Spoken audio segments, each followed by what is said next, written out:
Tessa's roommate, Steph, drags her into a world of wild parties and red solo cups. At a truth or dare game, Hardin is dared to kiss Tessa. When she rejects him in front of the entire group, it sparks a dangerous obsession. Hardin doesn't like losing, and he begins to target Tessa, showing up in her literature classes to challenge her views on romance and destiny. He argues that love is just a transaction, while she believes in the soul-deep connection of the classics like Pride and Prejudice. The tension finally breaks during a trip to a secluded lake. Away from the noise of college life, Hardin shows Tessa a side of himself that is vulnerable and soft. They share their first kiss in the water, and for Tessa, it's a point of no return. She breaks up with her boyfriend, Noah, and defies her mother's ultimatum to stay away from Hardin. The good girl is officially gone, replaced by a woman who's willing to burn her entire life down for a boy who everyone warns her is toxic. As the relationship deepens, they move into an apartment together. It feels like a dream. They spend their days reading and their nights together, seemingly proving that the good girl and the bad boy can actually make it work.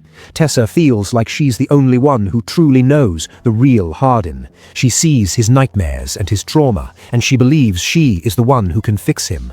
However, the narrative is subtly building toward a crash as Hardin's past and his circle of friends continue to loom in the background.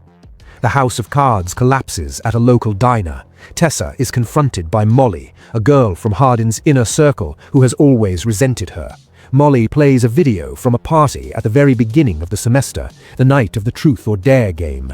In the video, a cold-hearted Hardin makes a bet with the group. He claims he can make Tessa fall in love with him, get her, and then break her heart just for the fun of it. The realization is a physical blow. Every romantic milestone Tessa thought was sacred, the lake, the library, the apartment, was actually a calculated move in a cruel game. Hardin tries to convince Tessa that while it started as a bet, his feelings became real along the way, but the trust is incinerated. Tessa realizes she wasn't a girlfriend, she was a trophy. The film concludes with Tessa trying to pick up the pieces of her shattered life. During her final exam for English class, she is given a letter, a confession Hardin wrote as his final essay. In it, he quotes the very literature they debated, admitting that she changed his soul and that he is nothing without her.